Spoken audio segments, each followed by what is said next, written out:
I like to just say it's like a big playground for dogs to play with other dogs and just have the time of their life, get their sniff on when a lot of people come here. And, yeah, right. They ask, well, what do we do? And I said, you're here for your dog. I said, so I would encourage you just to follow that leash. Welcome to Zestful Aging Podcast, where I speak with changemakers from all over the world, from every walk of life, who will inspire you to live with zest. I'm your host, Nicole Christina, and my mission is to bring you optimism about aging and help you make full use of the new opportunities that only come at this stage of life. And to find out more about this podcast, hop on over to zestfulaging.com. Imagine a chapel in northern Vermont where people come to celebrate and mourn the loss of their dogs. Well, Dog Mountain is the home of the world-famous dog chapel. It's 150 acres of doggy paradise where dogs are free to run, play, swim, and best of all, meet other dogs. And dogs aren't just welcome on Dog Mountain, they are cherished. Dog Mountain has a fascinating history, and we're going to get into that today. We are going to be speaking with Amanda McDermott. She's the creative director of Dog Mountain, and we're going to learn all about this special place. Welcome to the show, Amanda. Thank you so much for having me. I'm really excited to share this amazing place with all your listeners. Well, could you start, some people have not heard of it, and I have to admit I'm fairly new, even though I've spent a lot of time in New England. I didn't know about it. Could you describe the environment of Dog Mountain? Oh, wow. Dog Mountain used to be an old farm that got sold, and, one generation decided not to go into farming, and Stephen had always wanted to create a place where like a humongous dog park that was all off leash, no fences, just I like to say Dog Mountain is a place where a dog can be a dog. And so as you drive up a dirt road, you slowly just start to see all these beautiful green fields, and hopefully you'll see lots of dogs running around in them as you drive up. We always encourage people to drive very slow because these dogs are they're trying to find out who's the fastest dog on the hill, and they don't always look twice when they're darting across the road, and it's so much fun to watch them play and jump, but then once they get close to that road, you get a little bit worried. So we always just encourage people to drive very slow and just take it all in. There's so much beauty all around you. So as you drive up, you'll see an old Vermont barn, and you'll kind of park right there. Or we also have a larger parking lot. There's a bunch of different areas in which you can park. And the gallery is a beautiful building that sits right on top of the hill. So right as you're driving up, you can't miss it. And the one and only dog chapel resides right next door. And in that chapel are thousands and thousands of handwritten notes, photos for pets that have passed, and for people that have passed. One thing that Stephen wants people to know is that the dog chapel is for all creeds, all breeds, and no dogmas allowed. So one of the biggest questions we get is, what is dogmas? And we just kind of let people know that it's a preconceived idea. So Stephen didn't want people to come into the chapel and think this is only for dogs, or this is only, for religious people, or for those are all dogmas, and so it is what it is. Right? Would you say judgments? Right. Yes, that too, because a lot of times people come in like, oh, you have weddings in the dog chapel? And I kind of chuckle like, no, we're not getting dogs married, but we have had, a a few folks that, dogs are part of their family and they wanted them invited to their wedding. And there Mm, aren't, what place better to almost get married if you're a dog lover than in the dog mhm, chapel. And so, yeah, there is that option for folks to get married in the dog mhm, chapel. And we don't do any type of services or anything, but maybe once a year there's a blessing of the animals that we do here. It's just I like to just say it's like a big playground for dogs to play with other dogs and just have the time of their life, get their sniff on when a lot of people come here. Yeah, right. They ask, well, what do we do? And I said, you're here for your dog. I said, so I would encourage you just to follow that leash, or just let them mm, off, let them go, and you and follow them. enjoy. Yeah. Let them, Mm. let them be your little ambassadors and you can follow them around and they'll show you all the good stuff. That's so wonderful. You've mentioned Steve a number of times. Can you talk a little bit about him and his art? Yep. Stephen Hunick was a self taught artist. Trying to think. He started off his career, I guess. It's so weird to think of it as a career. It's more of a passion, I guess I would say, carving, getting into a lot of folk art. He was very into antiques and stuff. Mm, So there's kind of like art before the accident and art after the accident. And when Stephen, long story short, he fell down some stairs and unfortunately was in a coma and had to learn how to talk, walk all over again. mhm, And while he was healing and kind of learning to, start all over again, his dogs were just these mentors to him. mhm, And he just kind of realize like that's what I want to be doing. I want to be carving dogs. I want to be doing this. Every time he would, do any type of dog artwork, he would just be so happy.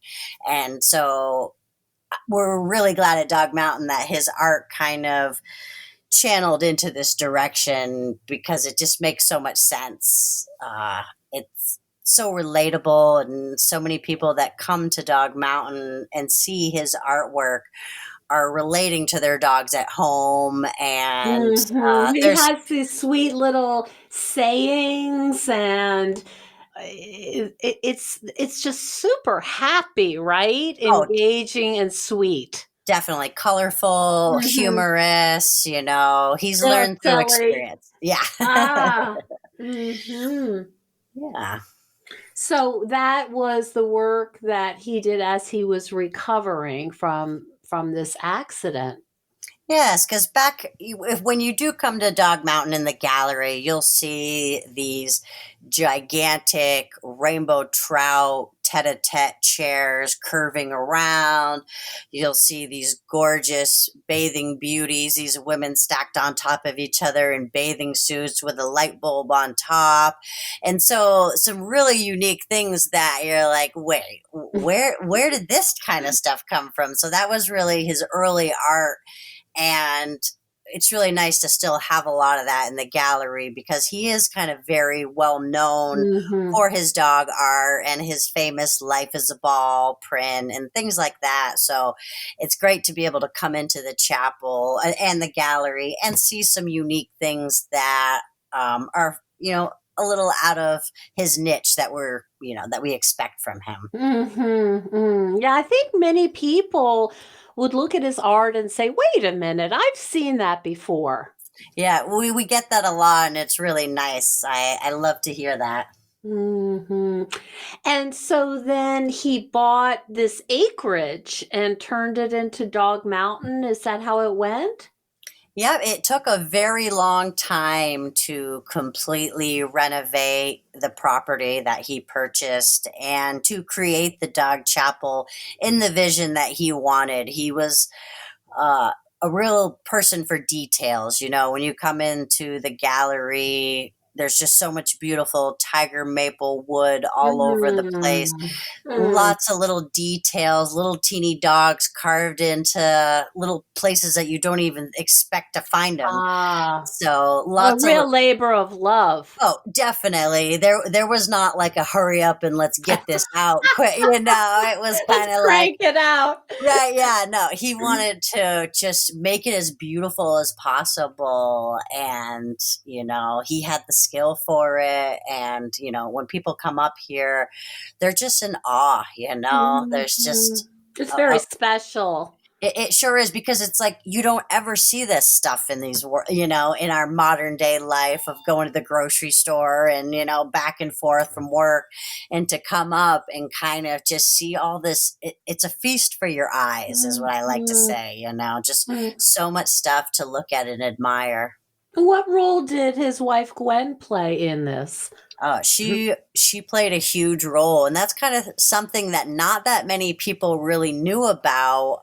I was talking to a visitor the other day about how Stephen did a lot of the drawings and the carving, but when it came to choosing the colors or painting, he always referred to Gwen, his wife, and so a lot of the success is thanks to her, and she used to really be inspired by Egyptian art, and Egyptian Mhm. art has a lot of coppers and turquoises and golds, and you once you put that in the back of your mind, and then you start to look at a lot of his artwork and a lot of his creations, you see those colors reflected, and it's just neat to know that there is a little bit of a historical reference to even just the Mhm. color palette.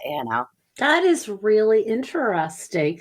Now, did Gwen and Steve live on Dog Mountain? They lived about Mm. maybe a mile away, but they were definitely, here every day Mhm. checking in. Gwen helped to run the gallery and kind of the business part of it, and Stephen created the artwork. Mhm. Hi, Zesties. Hey, if you're enjoying this episode, I would so appreciate if you would share with just one person, like a family member or a friend who would enjoy and benefit from Zestful Aging Podcast. Thank you so much. And then there was an economic downturn. Yeah, that was really tough. And, it was almost expected, when everybody is, closing their purse strings and saving their money and not sure. Art is definitely the first thing that gets kind of trimmed. And it was Oh. very hard for him because his work crew and his were family to him, and they've been a part of the Dog Mountain team for so long, and then to slowly be laying people off one at a Mhm. time, it really hurt him. He didn't like that feeling. All these folks had really relied on him for years, and he's having to turn them away, and that was something that also kind of unfortunately contributed to him leaving us, was just that utter heartbreak of these Mm. folks that that were his family, to be like, I can't help you put food on the table anymore, you're Oh, gonna have to wow. find a new job. And that really ate away at him. Sounds like he was a sensitive man. Oh, definitely, yep. Mhm. And ultimately took his own life. Sadly, that's true, yes. And, you mentioned that, his ashes are sprinkled in some of special places on Dog Mountain. Yep. Mhm. It's a bittersweet story. It is because, I just wish that they were here to see how good it's doing right now and just all the joy that this place brings. Even the locals that, every time after work, there's a great little gaggle of dogs running around, or a little pack, I guess I should call them, Right, right.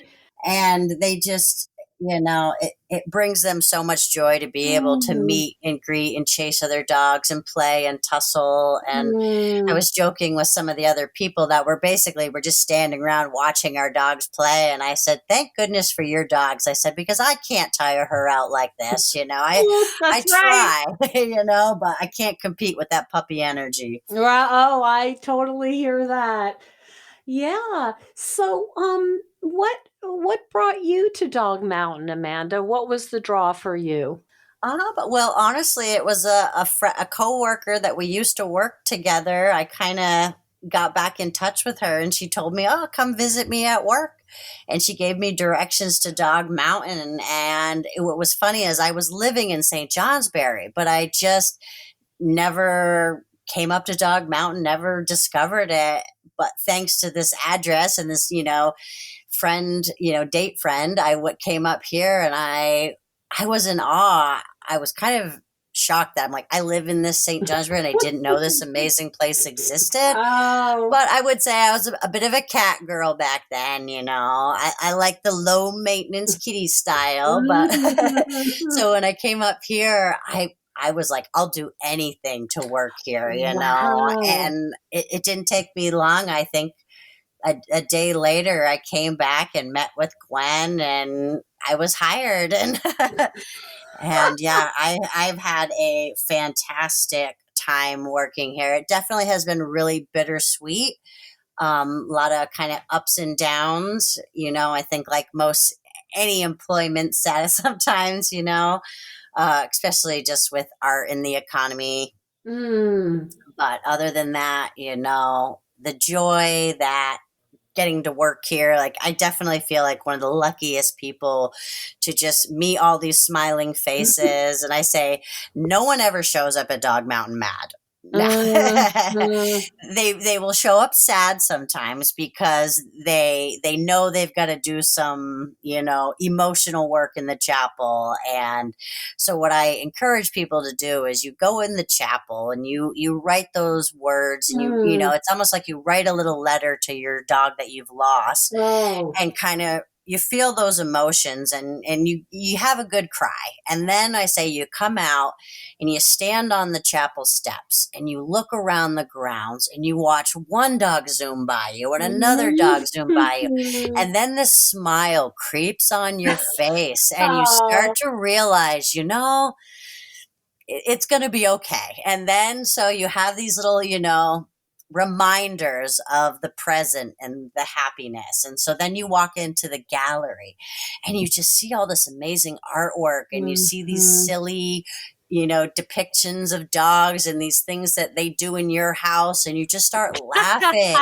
And so it's this complete cycle of, this up and down. And then after you leave, you're a little bit lighter because, the Mhm. weight of your grief has just been lifted. And now you're kind of back to the present, because sometimes we don't make time for our grief. But in a dog chapel, it's almost like you can't come in here and see all these Mhm. notes, all these beautiful pictures and these Mhm. big brown eyes and be like, "Yep, Oh, I'm boy. keeping it under control." You just gotta let it go. And I tell It's people, wall to wall, right? I mean, and just even all the way up to the ceiling, oh we've my gone in there goodness. with ladders just because.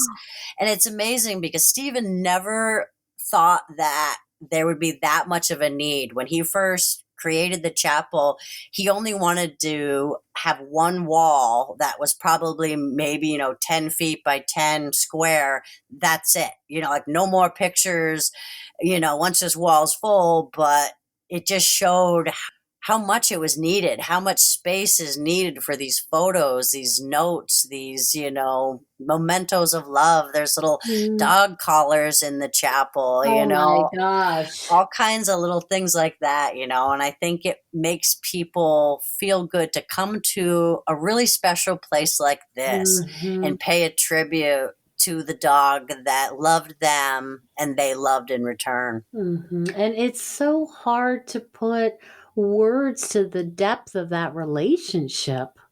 Oh, no, definitely.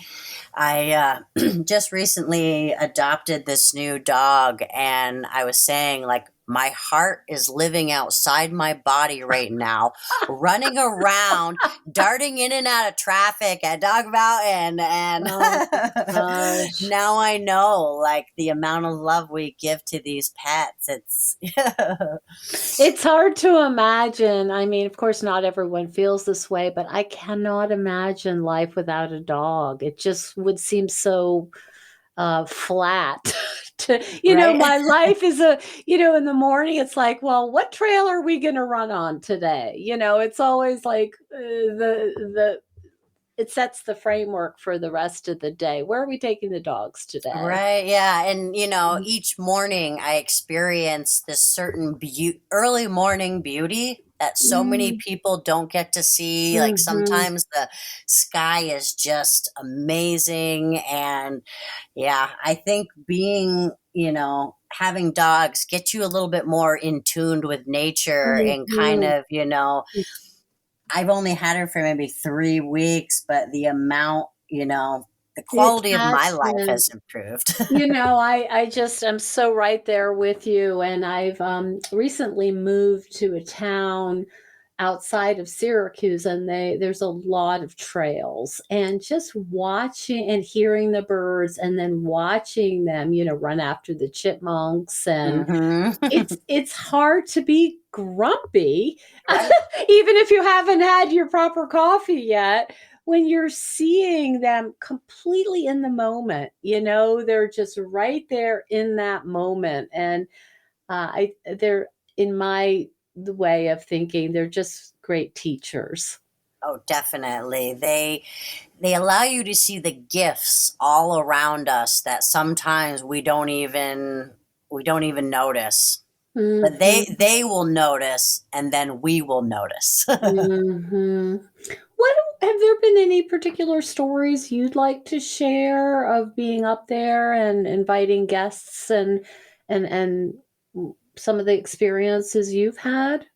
um Boy, it's tough because it's almost like new experiences every day, and to some degree, a lot of these experiences are very similar. Just this kind of this grief and this loss, but then this story of new love, and kind of Mhm.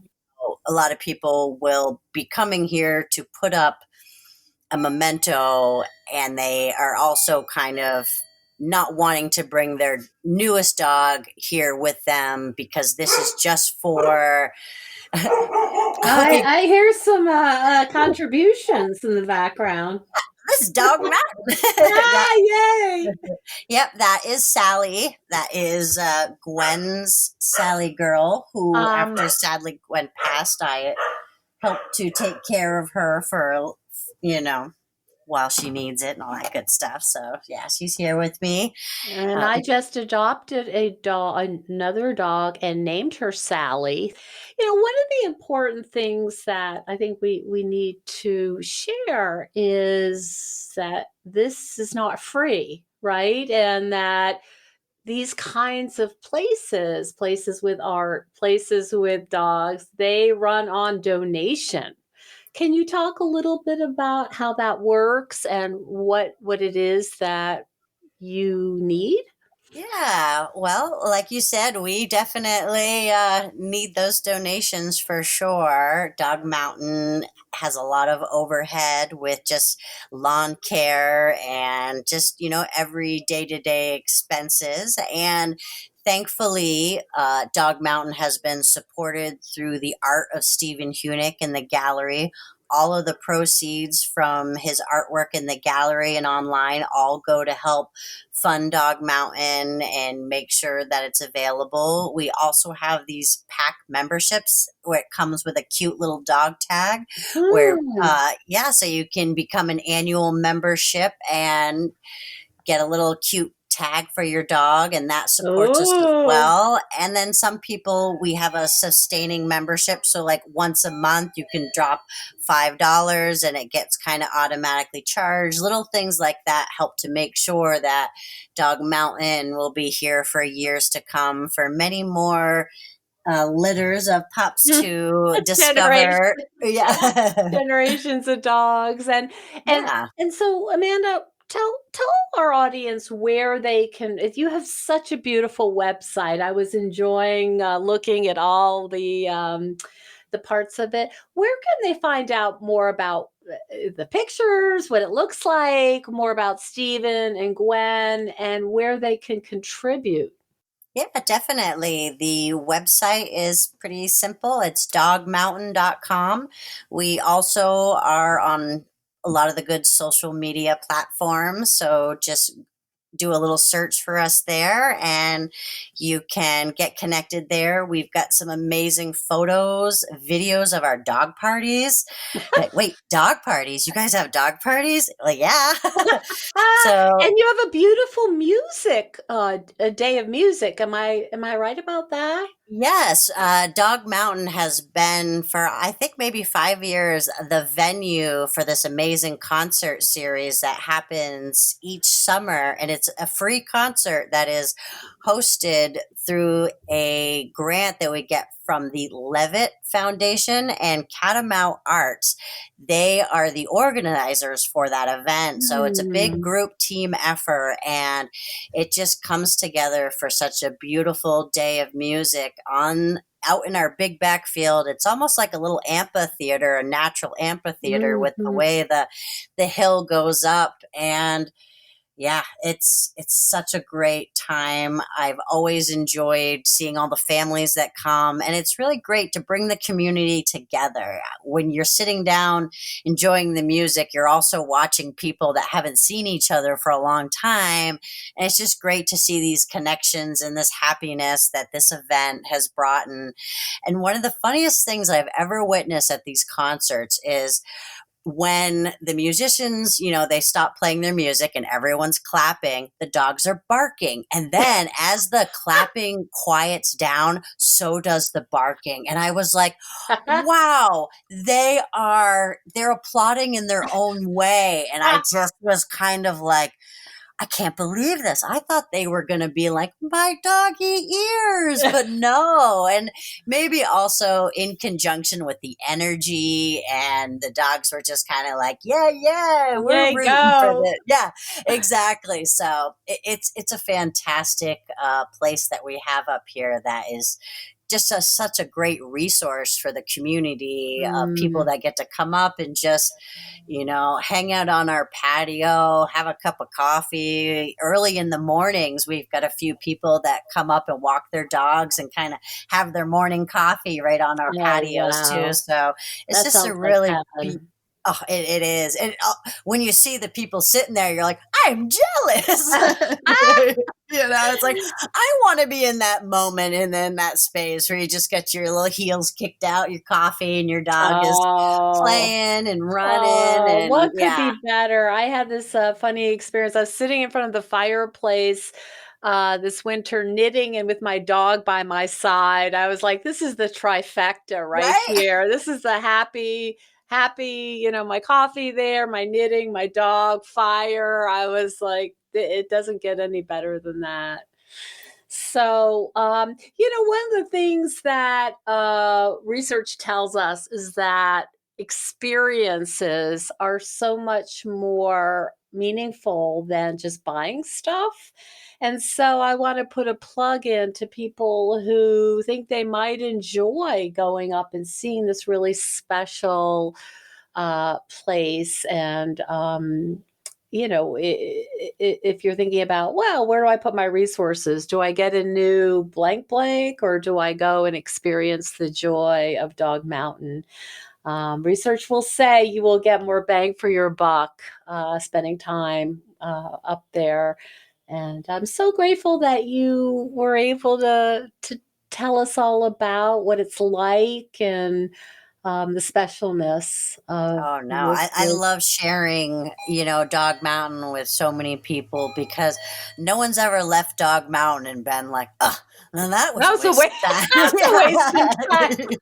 They have all been happy. And I almost joke with people. I'm like, what, you haven't left yet? Go on, get out of here. Oh, that's I'm going to great. start charging you rent if you don't go, Great. just because it's such a beautiful place and it's just serene and peaceful.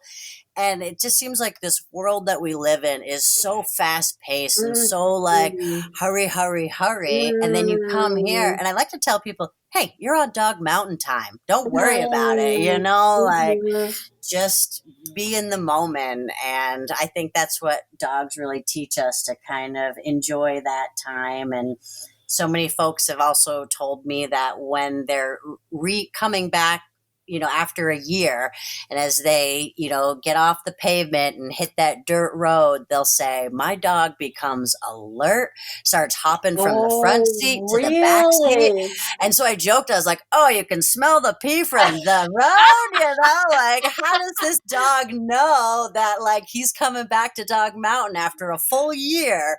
But, those memories and those experiences, they stay with these dogs. And when they get to come back, they just... Paradise. It truly is paradise for all these dogs, because what's great is it's neutral territory. So every dog that comes is greeted and like, hey, who are you? Oh, come on, let's play. All right. And then it's like these owners are like, where's my dog? And, because their dog has been like adopted by the Dog Mountain pack, and now it has moved up to the pond, and they're all like having the time of their lives. I bet there are a lot of cell phones come out and there's videos. Oh man, yeah, lots of pictures. We were thinking that we need to have a live cam, and where people are like dropping quarters in to watch, be like, oh, what's Honey up to again today? That's such a great idea. Just because it's, it brings joy. Joy. We love watching dog videos and cat videos, and that stuff just makes us happy. Absolutely. I couldn't agree with you more. Amanda, thanks so much for spending time with us and telling us all about your love for Dog Mountain. And I can't wait to come up and see you. Definitely. I can't wait to have you guys up. We'll give you the red carpet treatment. All right. Thank you so much. All right. Take care. Thank you so much for joining us on Zestful Aging. If you like the podcast, please share it with some of your friends. Our theme song is All I Did Was Wait for You by Kjartan Abel. Visit Kjartan-Abel, that's KJARTAN-Abel, ABEL.com, to hear more of Kjartan's work. And our technical director is Stephen Litweiler. Hello, Zesties. Well, many of you know that I've been a psychotherapist for more than 30 years, and I'm an expert in healthy aging. But what you might not know is that I'm also a midlife coach, and I help women like you clarify and design the life you want to live in your second half. A life that's vibrant and feels uniquely like you. Maybe you've spent your entire life caring for others in one way or another, and you're a bit stuck with how to move forward in this new phase of your life. Or maybe you're considering a career change or other big life transition. Or maybe you're in the middle of a life change you didn't see coming. You may be asking yourself questions like, who am I now? And how do I build a new kind of life for myself? Or how do I make the most of the time I have left? This stage in our lives is the perfect time to pause, recalibrate, and reassess where our life is heading and ask ourselves what deserves our precious time. Now is the time to focus on what brings you joy and a sense of deep, calm contentment. I love helping women discover who they are in addition to being caregivers. After our sessions, you will have a clear plan for making your life more vibrant and deeply satisfying. You will feel a sense of control because you will be making choices that are perfect for you. And you will feel more confident because you will have an individualized blueprint to follow. And because you're a Zestful Aging podcast listener, I'm offering a special package deal. Contact me at zestfulaging.com right through my contact link. Time is truly precious, and there's no time to waste. And stay tuned next week for another interview with a fascinating and inspiring guest. See you then.